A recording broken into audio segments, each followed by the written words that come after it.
हर सागर महासागर नहीं होता, हर सागर महासागर नहीं होता, हर कलश गागर नहीं होता।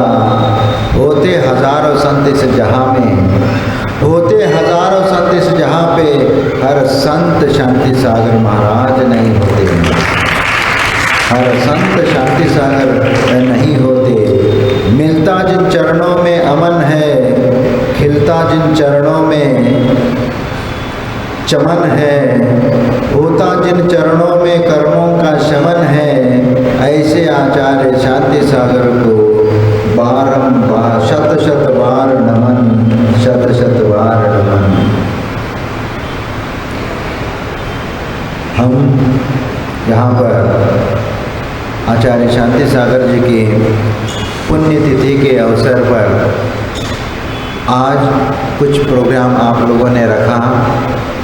हम उस महान पुरुष के बारे में यहाँ पर समझने के लिए यहाँ पर उपस्थित हैं, क्योंकि जिसने इस 19वीं शताब्दी में यानी 20वीं शताब्दी के प्रारंभ में आचार्य शांति सागर जी ने जो जिन शासन की प्रभावना की और उन्होंने जिन धर्म को आगे बढ़ाने का प्रयास किया, यह उनकी एक बहुत बड़ी देन रही है।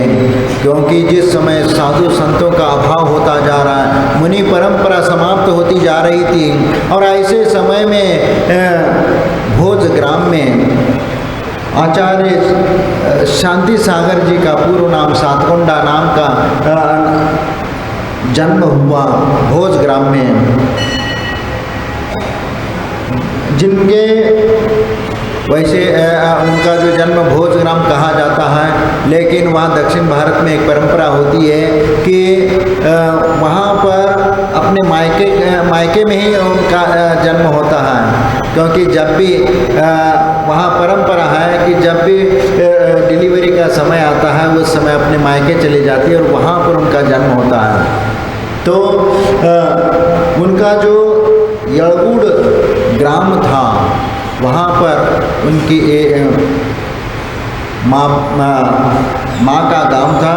तो वहाँ पर उन्होंने 1872 बुधवार की रात्रि में शुभ लग्नों से युक्त सातकुंडा नामक बालक का जन्म हुआ। और वो धीरे धीरे बड़े होते होते जब वह 8 साल की उम्र में उनकी एक लड़की से,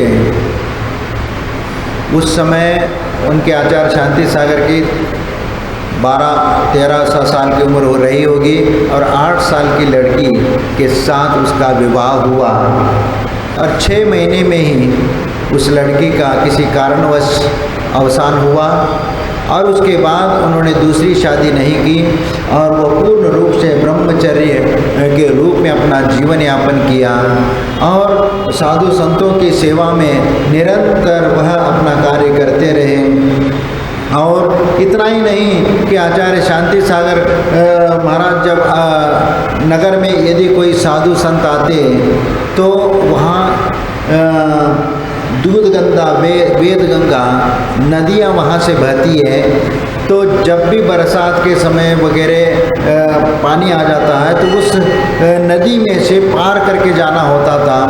तो उस समय साधुओं को अपने कंधे पर बिठा करके इस पार से उस पार लेके जाते थे और उनको छोड़ देते थे। और इस प्रकार बचपन से ही उनके संस्कार और उन्हीं संस्कारों में पाले पोसे थे।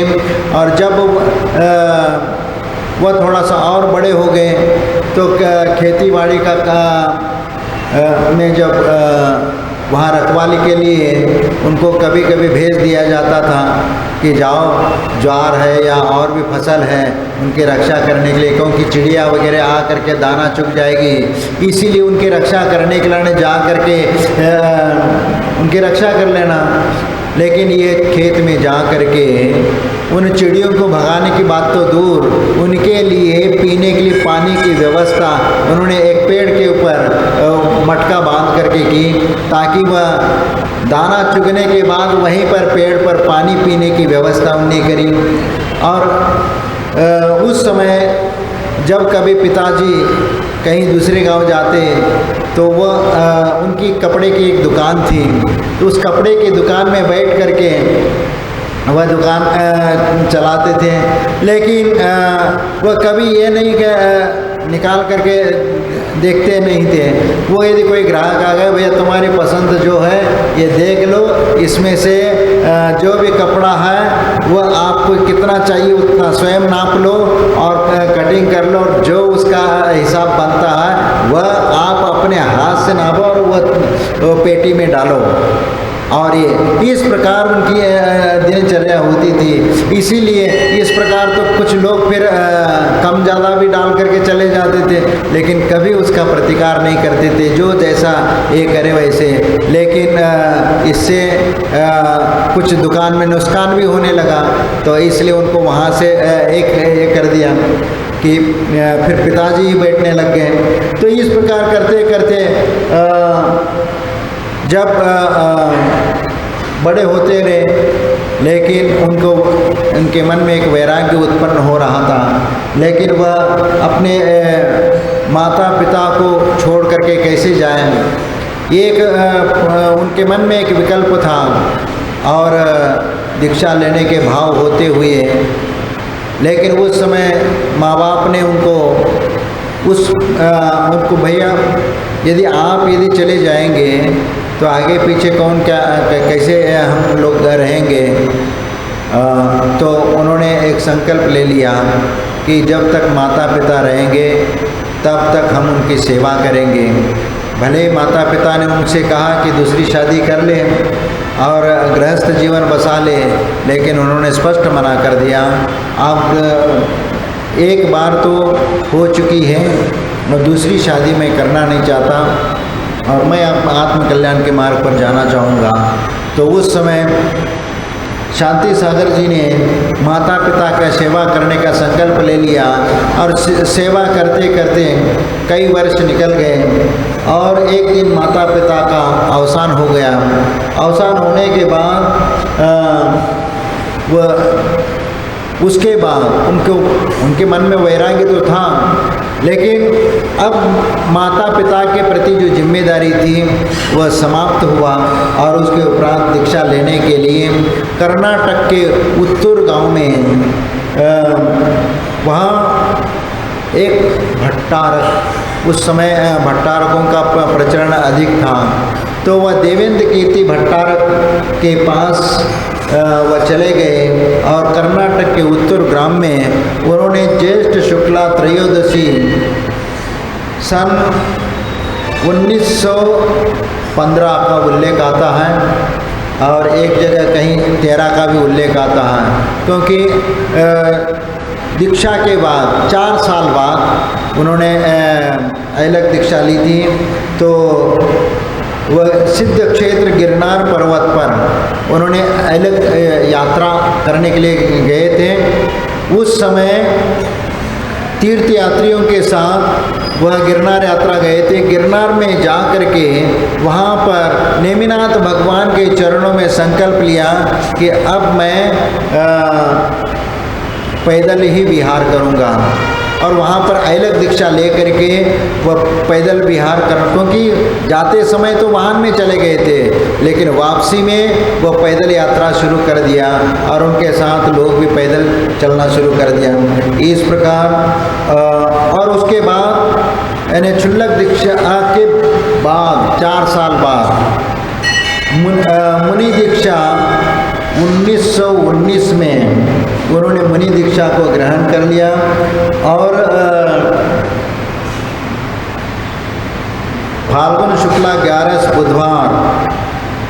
बुधवार को उन्होंने मुनि दीक्षा ली और उसके उपरांत इसी प्रकार वह चर्या का पालन करते हुए वह एक आसपास एरिया में चातुर्मास करते हुए वह परिभ्रमण करने लग गए। और उसके बाद समडोली ग्राम में उनका चातुर्मास चल रहा था। उस समय उनके जीवन में एक ऐसी घटना घटी कि एक अलौकिक घटना, और उसमें उत्तर भारत के 2 बड़े विद्वान जिनका नाम था खुशाल चंद जी और हीरालाल, ये दोनों बहुत बड़े विद्वान पंडित थे। उन्होंने कई ग्रंथों का संपादन भी किया था और वो लोग दक्षिण भारत श्रवण बेलगोला के तीर्थ यात्रा के लिए वे निकले थे और उनको मालूम पड़ा कि यहाँ दक्षिण भारत में महाराष्ट्र में वहाँ पर कोई मुनि महाराज हैं, दिगंबर मुनि महाराज हैं, क्योंकि अभी तक तो उन्होंने शास्त्रों में पढ़ा था और इसीलिए अब यहाँ कोई बहुत बड़े महाराज है, क्योंकि उनका नाम वहाँ पर हुआ था, यानी दक्षिण भारत में उनका नाम प्रचलन में था। तो उनने सोचा कि चलो, चातुर्मास का पीरियड चल रहा था वहाँ पर और वहाँ पर वह गए और उनकी वंदना की और वंदना करने के उपरांत महाराज जी से पूछा कि महाराज, इस काल में तो मोक्ष है नहीं है। और वह साधुओं को मानते नहीं थे उस समय, क्योंकि साधुओं का प्रचलन था ही नहीं, उस समय समाप्ति के लगभग था। और उस समय आचार्य शांति सागर दक्षिण भारत में वह साधु थे और उस समय विरल थे। एक आदि सागर नाम के अंकलीकर वाले वो भी ये रहते थे, लेकिन वह उसी एरिया में ऐसे कुछ गांव निर्धारित थे, वहीं पर वह रहते थे और वह कहते थे कि वहाँ ज्वार का दलिया वो सिर्फ सप्ताह में एक बार लेते थे मट्ठा के साथ। तो इस प्रकार उनकी चर्या थी और बहुत अच्छी साधना थी। तो उनका वहाँ समय और उनका ही आदर्श आचार्य शांति सागर जी के जीवन में था, क्योंकि उनको बचपन में उनकी चर्या उनने देखी थी। उनके मन में यही उमंग आता था कि एक दिन मैं भी इस प्रकार बन करके, मुनि बन करके मैं अपनी साधना और तपस्या करूँ। तो इस प्रकार उनका जीवन यात्रा चल रही थी। और जब गिरनार के बाद जब वह आए समडोली ग्राम में, तो वह खुशाल चंद जी और हीरालाल ये दोनों आचार्य शांति सागर से पूछें कि महाराज, इस युग में तो मोक्ष तो है नहीं और वैसे साधुओं का भी विचरण नहीं है, तो आप ये महाराज बने हो, लेकिन आपको हम महाराज कैसे माने? सीधा प्रश्न शांति सागर से का कि आपको हम महाराज कैसे कहें? सिर्फ कपड़े उतारने मात्र से कोई साधु होता है क्या? क्योंकि चतुर्थ काल में जो साधुओं का वर्णन था, गिरी गुफाओं में रहना, और आप यहाँ शहरों में, लेकिन शहर नहीं था वो, लेकिन आचार्य शांति सागर जी का जितने भी चातुर्मास हुए, जहाँ पर भी रहते थे, वो नगर के बाहर एक गुफा बनता था और वहाँ पर वह रहते थे। हर जगह उनके पुरानी गुफाएं आज भी देखने को मिलती हैं, चाहे वह फलटन में हो, चाहे कोगनोली में हो, सौंदत्ती में, कर्नाटक में, जहाँ जहाँ उनके चातुर्मास हुए वहाँ उनके स्थान अलग मिलते हैं। और ऐसे कई स्थान हम स्वयं हमने देखे हैं, उन स्थानों पर उनने साधना की है। और इसके अलावा ईडर गुजरात में भी जहाँ पर उनके चातुर्मास हुए हैं, उन स्थानों को भी हमने देखा है, जो एकांत स्थान में उनके वह या खेत में कहीं एक आधा कमरा होता था और वहाँ पर वह साधना करते थे। इस प्रकार एकांत स्थान में उनकी साधना तपस्या वह करते थे। तो उस समय उन दोनों विद्वानों ने पूछा कि हम आपको साधु कैसे कहें? तो उन्होंने कहा कि आप मत कहो, मैं आज मोक्ष मार्ग नहीं है, लेकिन मुनि कैसे होते थे और कैसी साधना करते थे उसकी मैं अभ्यास करने के लिए साधु बना। एक मार्मिक उत्तर सुन करके वो दोनों विद्वान शांति सागर जी के चरणों में नतमस्तक हो गए, क्योंकि आज तक उन्होंने इस प्रकार के साधुओं के बारे में जो उनने सुन करके रखा हो या जो भी किया हो, लेकिन आचार्य शांति सागर जी अपने आप को साधु न समझ करके मैं उसकी साधना कर रहा हूँ, जो चतुर्थ काल में जहाँ पर साक्षात मोक्ष की परंपरा चल रही है, वहाँ पर जन्म लेकर के वहाँ करके मोक्ष जाने की साधना हम करना चाहते हैं, लेकिन अभी यहाँ वातावरण नहीं है, लेकिन उस प्रकार हम बनना चाहते हैं, इसलिए उसकी साधना हम कर रहे हैं, उसका अभ्यास कर रहे हैं। उनके मार्मिक वचन सुन करके दोनों गदगद हो गए और दोनों विद्वान आचार्य श्री की वचर्या को देखा, क्योंकि उत्तर भारत में तो उस समय कोई साधु तो थे नहीं, तो उन्होंने जो एक दिन के लिए आए थे दर्शन करने के लिए, वहाँ और कुछ दिन रह गए और रह करके उनकी चर्या और उनकी तत्व चर्चा वगैरह सुन करके इतने प्रभावित हो गए कि वह खुशहाल चंद जी और हीरालाल दोनों आचार्य शांति सागर जी के चरणों में नतमस्तक हो गए और उन्होंने कहा कि महाराज आप हमें भी दीक्षा दे करके हमारा जीवन कृतकृत्य करिए। और इस प्रकार कहने के उपरांत आचार्य शांति सागर जी ने खुशहाल चंद जी को चंद्र सागर बनाया और हीरालाल को वीर सागर बना दिया। और वही सबसे बड़े विद्वान थे।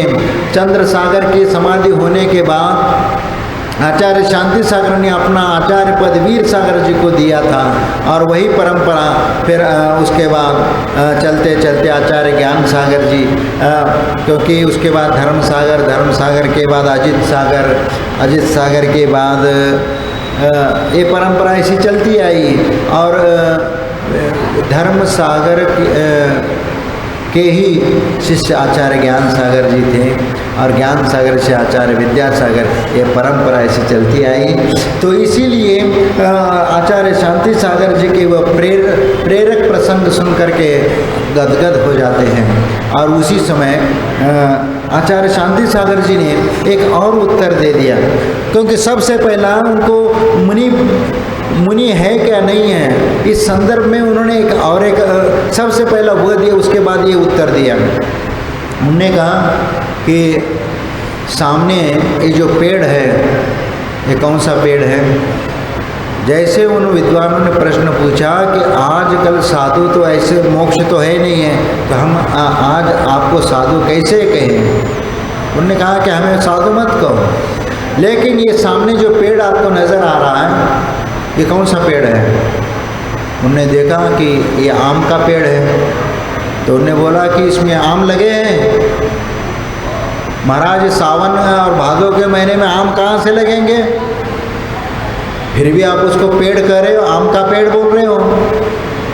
आचार्य शांति सागर, आप आम का पेड़ कह रहे हो लेकिन उसमें आम लगे हैं नहीं लगे। महाराज वो तो चैत मास में इसको आगे लग जाएंगे, जब गर्मी आ जाएगी, चैत महीना आ जाएगा, तो उस समय इसमें इस पेड़ में आम लगेंगे, विश्वास है लगेंगे, जो भी 6-7 महीने में आम लग जाएंगे।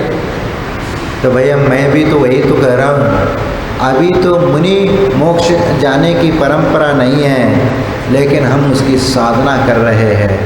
और ये आम तो बाद में लगने वाले हैं, उसी प्रकार हम साधु बनने का अभ्यास कर रहे हैं अभी। अब जब जहाँ पर मोक्ष की परंपरा चालू हो, जहाँ पर है विदेह क्षेत्र में है, तो यहाँ से जन्म वहाँ लेंगे और वहाँ जन्म लेकर के फिर सही मुनिचर्या का पालन करते हुए कर्मों को काट करके मोक्ष जाना चाहेंगे।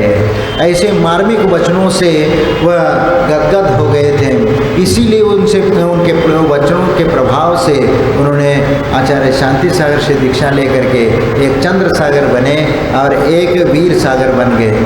और वही परंपरा उन्हीं की आचार्य शांति सागर जी की देन है कि उसी समडोली ग्राम में ही उनकी दीक्षाएं हुई और वहीं पर उनको आचार्य पद दे दिया गया। और वह भी आचार्य पद जो दे दिया गया कि 1924 में वह आचार्य पद दिया गया। और आज लगभग 100 साल हो रहे हैं आचार्य शांति सागर जी को आचार्य पद दिया। आज पुण्यतिथि है, लेकिन यह 2024 चल रहा है और उनको आचार्य पद मिला था 1924 को, यानी लगभग क्या पूर्ण 100 साल पूरे हो गए आचार्य शांति सागर जी को उस समय आचार्य पद मिला था। और उनके जीवन में इतने चढ़ाव उतार आए, इतने कठिन परिश्रम आ गए। जिस समय सबसे पहला उन्होंने दीक्षा ग्रहण की और दीक्षा के बाद जब फर्स्ट दिन जब चुल्लक बने थे, पहले दिन दूसरे दिन आहार चर्या के लिए वो श्रावक के घर गए और श्रावक के घर में जो पंडित होता था वो पंडित निर्धारित करता था कि आज तुम्हारे यहाँ महाराज आहार करने के लिए आएंगे, आप तुम चौका लगाएंगे। और बाद में क्या पंडित भी उसी चौके में आहार करता था और कुछ दक्षिणा भी बाद में मिलता था उसको। जैसे आजकल के कमेटी के लोग होते कि आप चौका लगाना, आप ये कर देना, फिर बाद में मंदिर के लाने कुछ डोनेशन भी दे देना, चलता है ऐसे आजकल बहुत जगह चल रहा है। तो इसीलिए तो उस प्रकार परंपरा वहाँ थी। अब जब जैसे आहार हुआ, आहार के बाद देवेंद्र कीर्ति उनके जो गुरु थे वह भी एक आहार के बाद क्या है थोड़ा महाराज लोग बैठते थे उस समय कि कुछ उपदेश दें, क्योंकि उस समय कोई साधुओं का आवागमन भी नहीं रहता था। इसलिए वह आहार के बाद कुछ समय बैठे और उसी समय वह दक्षिणा के रूप में 100 रुपया वह देवेंद्र कीर्ति के पास रख दिया और फिर आचार्य शांति सागर जी के सामने रख दिया। उस समय वो क्षुल्लक थे, लेकिन वह देवेंद्र कीर्ति ने वह ले लिया और अपने कमंडल में डाल दिया वह 100 रुपया। और आचार्य शांति सागर जी ने कहा कि भैया इसकी क्या ज़रूरत है, इसको हमें नहीं चाहिए, हमें क्या करना है। तो उनके जो गुरु थे कि भाई रख लो, कमंडल में रख लें, लेकिन उन्होंने बोला कि नहीं महाराज, हम तो इसी को तो छोड़ करके यहाँ पर आए हैं, तो अब उसको लेकर के हमें क्या करना है। और इसीलिए उन्होंने उसको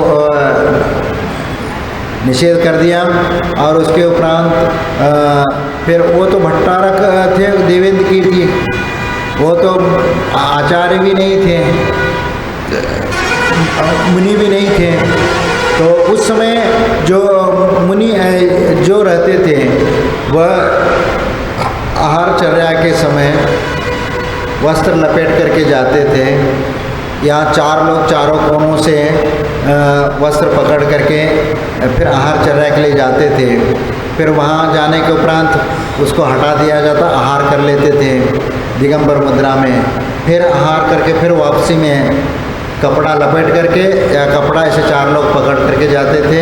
फिर मठ में आने के उपरांत कपड़े उतार करके रख देते थे। ऐसे उस समय ऐसे परंपरा थी। और आचार्य शांति सागर जी के समय में मुनि बनना कोई इतना आसान नहीं था, इतनी विषम परिस्थितियां थी। और उसमें मुग़लों का राज, लोकतंत्र तो था नहीं वहाँ, कहीं मुग़ल साम्राज्य भी रहा, फिर बाद में ये अंग्रेज़ों का राज्य भी रहा। तो इस वजह से वहाँ धार्मिक संतुलन का भी ये नहीं रहा। कहीं जो राजा रहता था उस राजा का राज्य उस एरिया में चलता था, तो उसी के अनुसार वहाँ की परंपरा चलती थी। उसके वजह से भी उस एरिया को छोड़ करके कोई भी साधु बाहर नहीं जाता था। लेकिन वह आचार्य शांति सागर जी ने वह जब दीक्षा होने के बाद फिर बाद में वह गिरनार यात्रा चले गए। उसके बाद से फिर वह अलग चातुर्मास करने लग गए। और जब पुनः उन्होंने उन्हीं देवेंद्र कीर्ति से उन्होंने मुनि दीक्षा ली।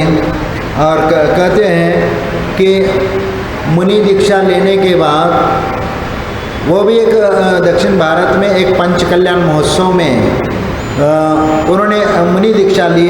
और मुनि दीक्षा के बाद उन्हें ऐसी चर्या का एक अपना निर्वाह करने लग गए कि वह पहले जो पंडित पहले से नियुक्त करता था यहाँ पर आहार होगा, और उसके अनुसार ही जाते थे और साथ में ले जाते थे।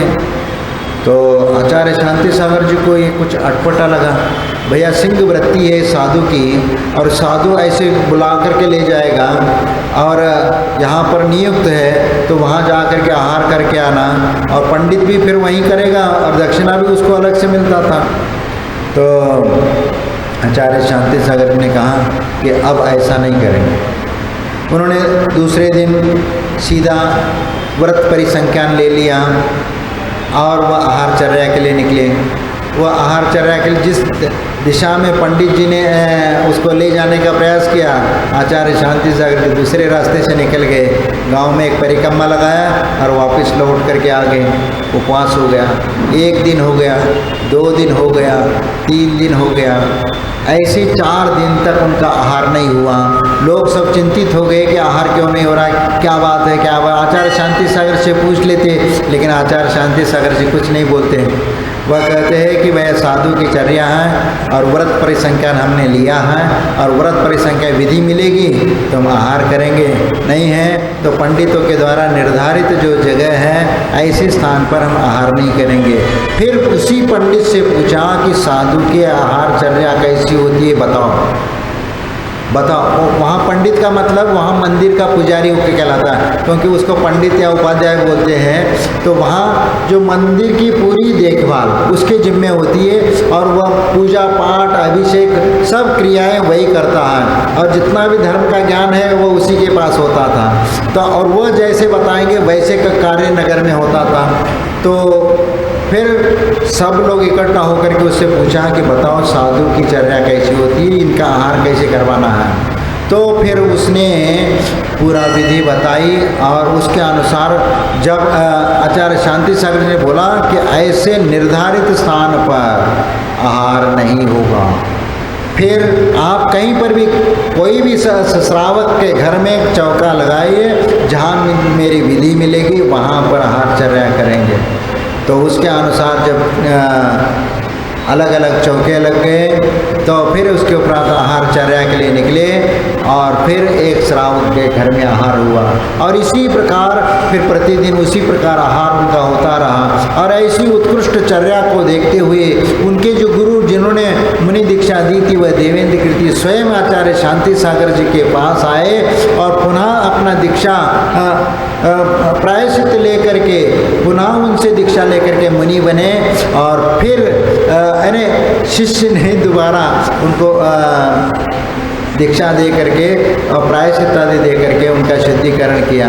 इस प्रकार आचार्य शांति सागर जी के जीवन में बहुत ऐसे, और उनके एक बार वह सौंदत्य नगर में एक बार वह निद्रा विजयी तप कर रहे थे।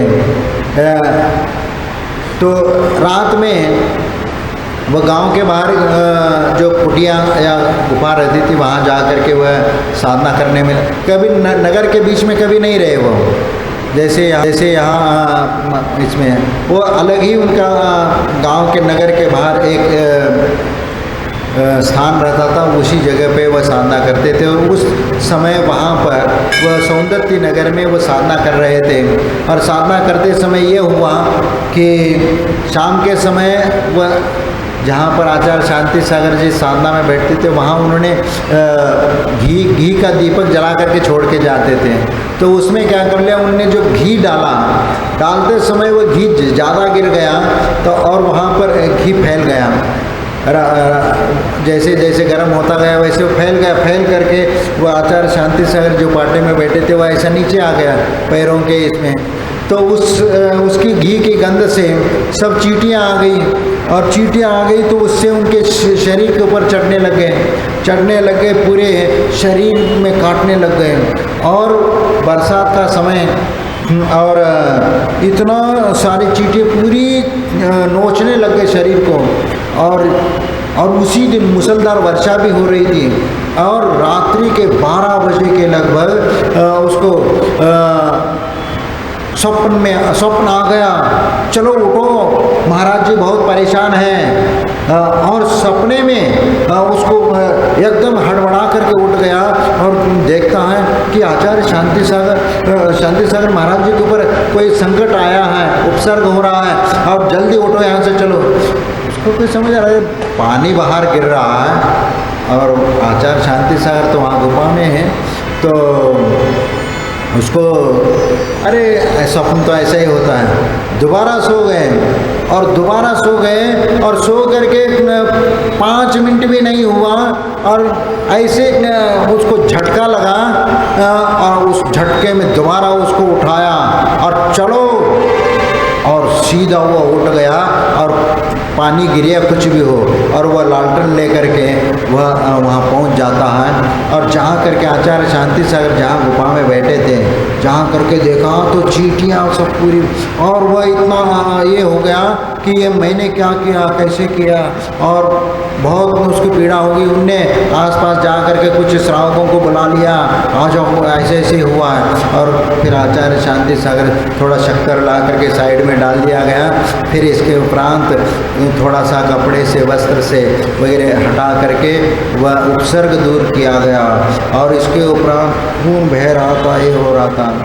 तो फिर गरम कपड़े से यानी पानी के गरम कपड़े से उसको पोंछ करके सब ये कर दिया गया। फिर इसके उपरांत यानी रात भर वो बैठे रहे शांति सागर जी, और फिर सुबह हुआ। सुबह होने के उपरांत जैसे नॉर्मली जैसे चर्या वैसे, यानी इस संदर्भ में कभी आचार्य शांति सागर जी बोलते भी नहीं थे, जो आ गया सहन कर लिया चल गया तो दूसरी चर्या शुरू। ऐसे एक बार कोगनोली ग्राम में वो ऐसी गुफा में बैठे थे और बैठे थे, शाम का समय, लोग शाम को वंदना करके सब चले गए, सामायिक बैठ गए, और वहीं पर एक पागल घूमता घूमता वहीं पर चला गया और उसके हाथ में एक लाठी भी थी। और वो जा करके वो गुफा में देखा यहाँ कि वहाँ बैठा तो वो महाराज दिख गए, लेकिन वो कहने लगा बाबा मुझे रोटी दो, मांगने लगा। अब आचार्य शांति सागर क्या बोलेंगे, अपने ध्यान में बैठे हैं, रोटी मांगने लगा, क्योंकि वो भी बहुत भूखा था और पागल तो था ही। और आचार्य शांति सागर जी कुछ भी नहीं बोल रहे थे, मौन था रात्रि। तो फिर वो बार बार बोलने लगा तो नहीं दिया, तो उसी लाठी से उनको मारना शुरू कर दिया और इतना मारा कि वह लकड़ी फट गई और उसके जो ये थे वो भी सब चुप गए और खून बहने लगा, इतना मारा। और फिर आखिरी में थक करके वही फिर वहाँ से निकल गया। और जब सुबह वहाँ पर वंदना करने के लिए सब श्रावक लोग चले गए तो आचार्य शांति सागर फिर भी ध्यान में ऐसे बैठे थे और देखा ये क्या हुआ, सब आश्चर्यचकित हो गए और बहुत दुख हुआ सब लोगों को। और सब भागते भागते सब गांव के लोग आए, तुरंत तो गांव में पूरा फैल गया वह क्या महाराज जी को किसी ने मारा है पीटा है और खून बह रहा है, ये हो रहा। सब गांव के लोग सब दौड़ करके आ गए और उसके उपरांत देखा कि आचार्य शांति सागर की दशा। फिर सब लोगों ने जैसे भी हो सेवा वैयावर्ती करके उसको ये कर लिया। लेकिन आचार्य शांति सागर जी को पूछा कि महाराज जी ये किसने किया, क्या किया, लेकिन आचार्य शांति सागर जी ने कुछ भी जवाब नहीं दिया। इतने निरीह चर्या उनकी थी, क्योंकि यदि उसका नाम बोल देंगे तो सब जा करके उसकी पिटाई करेंगे या कुछ कर, पागल तो था ही वो, तो उसका क्या जाने। फिर इसीलिए भैया मेरा अशुभ कर्म का उदय था, वह कर्म आया और निकल गया, ये कह करके उन्हें उस प्रसंग को टाल दिया। इसी प्रकार एक बार एक दूसरी घटना, इधर राजा खेड़ी, ये धौलपुर के पास आगरा के बीच में राजा खेड़ी एक स्थान है। यहाँ एक सिद्धि ब्राह्मण 500 गुंडों को लेकर के आया, क्योंकि उस समय वो इलाका इसका माना जाता था ना, गुंडों का, डाकुओं का इलाका था। और वो कौन सी नदी है, चंबल की नदी, चंबल का वो डाकू वगैरह थे। तो वहाँ पर शाम को विहार करते हुए राजा खेड़ी में जा कर के रुके स्कूल में। और उस समय शाम का समय था और आचार्य शांति सागर जी ने सभी महाराजों को, जैसे शाम के समय सब वैयावर्ती के लिए आए हैं बैठे, कुछ लोग गर्मी का समय था तो कुछ लोग बाहर भी बैठे थे। एक ये थे, आचार्य शांति सागर जी ने कहा कोई भी महाराज बाहर नहीं बैठेंगे। शाम को पहले से जो भी उनको आभास हुआ हो, उनने बोल दिया कि सभी साधु बाहर कोई भी सामायिक नहीं करेगा, कमरे में बैठ करके सामायिक करेंगे। और जब वह सामायिक में बैठे और उसी समय वो 500 गुंडों को लेकर के आया और हंगामा शुरू कर दिया। और वो महाराज कौन है वह नंगा यहाँ पर बैठा है, ऐसे अपशब्द का उपयोग करते हुए चिल्लाने लग गए। तो फिर सब श्रावक लोग घबरा गए। वहाँ तो कुछ ही श्रावक जो साथ में चौका लगाने वाले, अगर वो साथ में थे, कुछ श्रावक थे। अब वो लोग 500 गुंडों के सामने उनका क्या, वो तो डर गए और उनने बाहर से ताला लगा दिया, ये कर दिया और बंद कर दिया। फिर बाद में पुलिस को खबर कर दिया और फिर पुलिस आई और पुलिस आ करके फिर उनको पकड़ लिया। और पकड़ने के बाद जब दूसरे दिन उस पुलिस आई और पूछा कि महाराज उसको तो हमने पकड़ लिया, बताओ उसको क्या दंड दिया। आचार्य शांति सागर ने कहा कि भैया क्या दंड देना, जो उपसर्ग तो हमारा कर्म का, शिव कर्म का उदय था और जो घटना हुई हम तो कहेंगे कि भैया वह तो अबोध है, अज्ञानी है, छोड़ दो। लेकिन पुलिस ने कहा कि महाराज ये एक अपराध है, इसलिए कानून के नियम के अनुसार वह अपराध का दंड तो हमें देना पड़ेगा।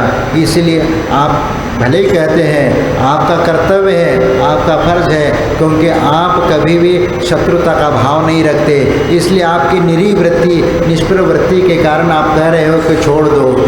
लेकिन हम ऐसा नहीं कर सकते क्योंकि उसका FIR हो चुका है और इसलिए उनको दंड जो देना पड़ेगा, जो कानूनन जो भी दंड होगा वो उनको मिलेगा। इस प्रकार कह करके उस समय का बहुत बड़ा संकट आचार्य शांति सागर जी के जीवन में वह बहुत बड़ा प्रसंग था, वो घटित हो गया। और कुछ उनके जीवन में ऐसे भी कुछ भक्त लोग थे, आप परिकल्पना भी नहीं कर सकते कि ऐसे भी भक्त थे। एक बार कोकनोली में ही आचार्य शांति सागर जी वही गांव के बाहर गुफा में वहाँ बैठे थे और दूर दूर से श्रावक लोग चातुर्मास के लिए निवेदन करने के लिए आ रहे थे। बड़े बड़े लोग आ रहे थे और बड़े बड़े लोग आ रहे थे, निवेदन कर रहे थे, महाराज चातुर्मास इधर करें, चातुर्मास हमारे यहाँ, चातुर्मास हमारे यहाँ। तो वहीं पर एक पास में एक नस्लापुर गांव था, वहाँ के 2-4 लोग आए थे और 2-4 लोग आए थे। अरे उनने जा कर के देखा शांति सागर महाराज जी को, सब लोग निवेदन कर रहे हैं और बड़े बड़े लोग आ रहे, बड़े बड़े पैसे वाले लोग हैं। भैया हमें कौन पूछेगा, वह इसलिए दूर बैठ करके निवेदन करते रहे, भावना भाते रहे।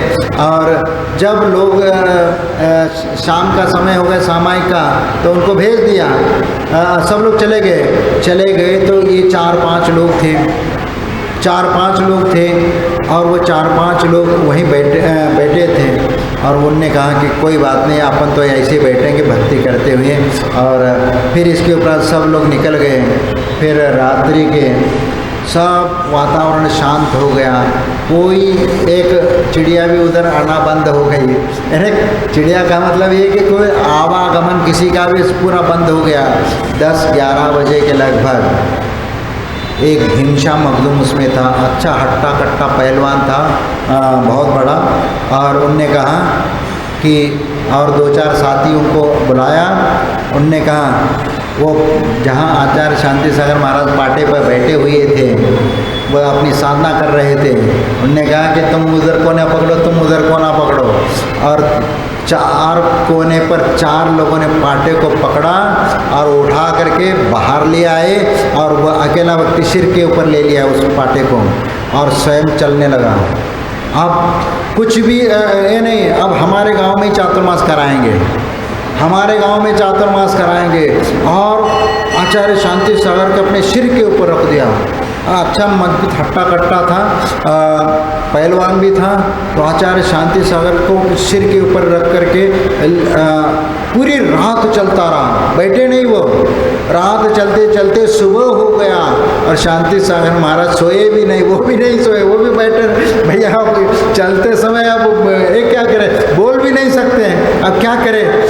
अब रात हो गई, रात में बोल भी नहीं सकते, उसको इशारा भी नहीं कर सकते, और इशारा करने से वो समझेगा थोड़ी, तो सिर पे उनको बिठाया है, कुछ भी नहीं बोल सकते। और ऐसे सुबह हो गई, और सुबह हो गई, सूर्योदय का ये हो गया। और फिर आचार्य शांति सागर बोला भैया अब तो उतार दो, क्योंकि उनने कन्नड़ में बोला था, हे भीमा इंद्र त्याग से, अरे वह कन्नड़ भाषा में बोला था, यानी हे, उसका नाम भीमश्याम मखदूम था, तो हे भीमा अब तो उतार दो नीचे। सूर्योदय हो गया, तो फिर उस समय वह नीचे उतार करके वह उनके चरणों में अपनी भावना व्यक्त करते हुए गदगद होकर के रोने लगा। और महाराज हमारी ऐसी भावना थी, इसलिए इतना अंतरंग से भावना से हम यहाँ पर लेकर के आए, और ये इस बार का चातुर्मास हमारे नगर में हो। और उधर हो हल्ला मच गया कि शांति सागर महाराज कहाँ गए, कहाँ गए। सब गांव इकट्ठा हो गया कि महाराज इधर उधर कहाँ भी नहीं दिख रहे।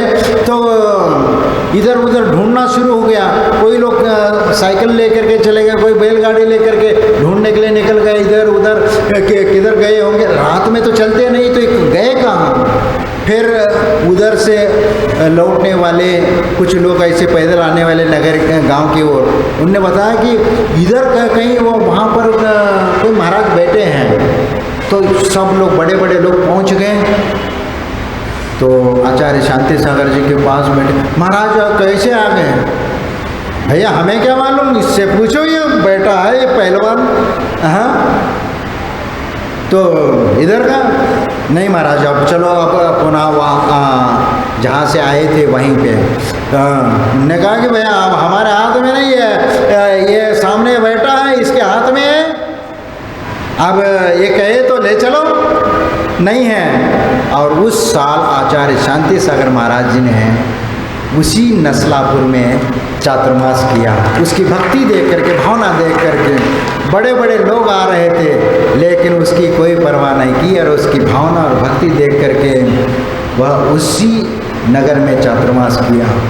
तो यही तो है कि आचार्य शांति सागर की निष्प्रह वृत्ति, उसके लिए नहीं तो बहुत, जितना भी कहो उतना कम है। लेकिन आचार्य शांति सागर जी के जीवन में ऐसे बहुत सारे घटनाएं हुई, क्योंकि एक बार तो ऐसा कि 10 व्यक्ति जो मूक थे, बोलना नहीं आता था, तो आचार्य शांति सागर जी के चरणों में जा करके आशीर्वाद मिला, तो आशीर्वाद से उनका बोलना भी शुरू हो गया। एक बार शिखर जी यात्रा में कहीं पर पानी नहीं मिल रहा था और पानी से परेशान हो रहे थे, तो उस समय आचार्य जो कुआं में पानी नहीं था, तो महाराज अब कैसे क्या करें। उन्होंने कहा कि कुछ नहीं, एक कुएं के ऊपर कपड़ा लगा दो और उसके उपरांत कुछ हल्दी के गांठे वगैरह दे दिए, और उन्होंने कहा कि उसके ऊपर डाल दो कुएं में, इसमें डालने को बोल दिया।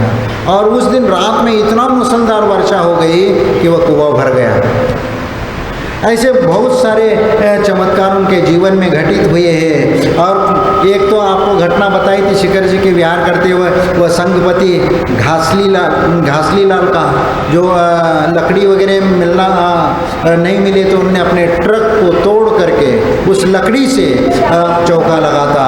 और उसके 3 दिन बाद उनके मैनेजर का फ़ोन आ गया कि ऐसे ऐसे हमारे बिजनेस में इतना मुनाफा हो गया, जितना उसका नुकसान उसके कई गुना, लाखों का फायदा हुआ बिजनेस में, ये वहाँ से तार आ जाता है। तो इस प्रकार कई घटनाएं हैं और जो आचार्य शांति सागर जी के जीवन में घटित हुई है। इसलिए ऐसे थोर महात्मे होऊन गेले, चरित्र त्यांचे पहा जरा, आपन त्यांचा समान भावे, हाथ सापडे बोध करा।